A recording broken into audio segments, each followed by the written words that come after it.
Well, an engineer at Facebook has left that company. He says he's fed up with the company's culture. Brian Amerige left Facebook October 12th. He sent a memo explaining why he did to his fellow employees. In the memo, he calls Facebook, quote, a political monoculture, and says it follows a PR strategy of appeasement. Brian Amerige joins us tonight. Brian, thanks a lot for coming on. Yeah, thanks for having me. It was brave and nice of you, I thought, to explain why you were leaving. And you say a lot of nice things about Facebook, by the way, we should say, in the memo that you wrote. You call it a monoculture. That's not a surprise to our viewers. What I was struck by is you said, in one of your first lines, you said, we've taken a stance on how to balance offensive and hateful speech with free expression. Now, when Facebook launched, my impression as a user and just someone watching was that free expression was the goal. But that's changed, it sounds like. Yeah, absolutely. I mean, it's actually been pretty dramatic to watch the shift over the years.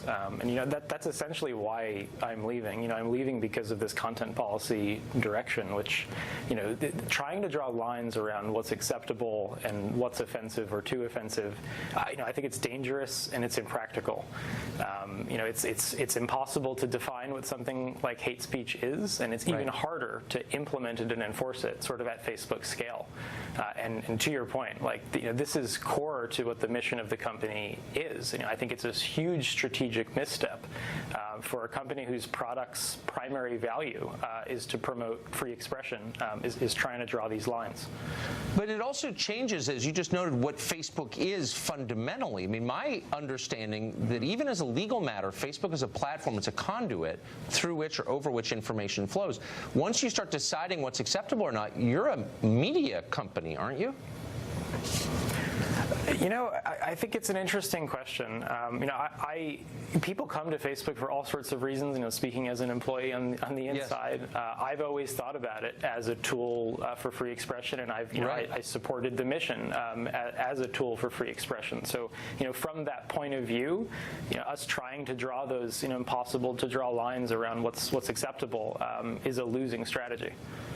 Why are they doing that? I mean, it's fraught with peril. It's obvious. You just said it. And I actually think Congress could bite back because they're doing it, but they're doing it anyway. So why?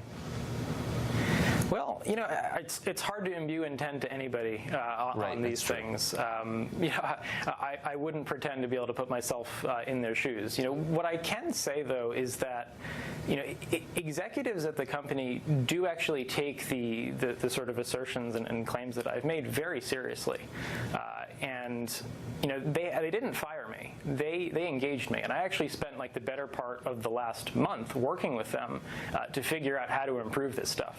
Now, there's a really big distinction, though, between how those executives are handling this and what a vocal minority inside the company is doing. And there is a vocal minority inside Facebook that is belligerent beyond belief in a quest, I think, to implement social justice policies, you know, across our mission, basically.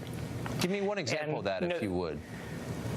Yeah, I mean, I think, like, just looking at the way the hate speech policy is implemented, like, on the platform, you know, you can't even have conversations about that policy inside the company without having your character attacked. And I've experienced this personally, without being called a sexist or a racist or a transphobe or an Islamophobe. Like, you can't have conversations about those kind of, you know, anything that's a tenet of the social justice ideology, effectively, without being attacked personally.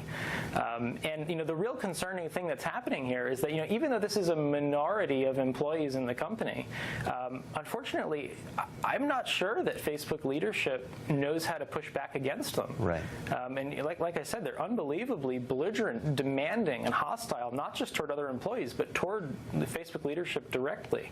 And, you know, my real concern is whether they can push back. Because everybody's terrified in this country. That's actually the lesson of this and so many things. Thank you very much for this and for your bravery, and I hope that you go on to something much better and more lucrative. Thanks very much for coming on. Thank you, Tucker. Senator Susan Collins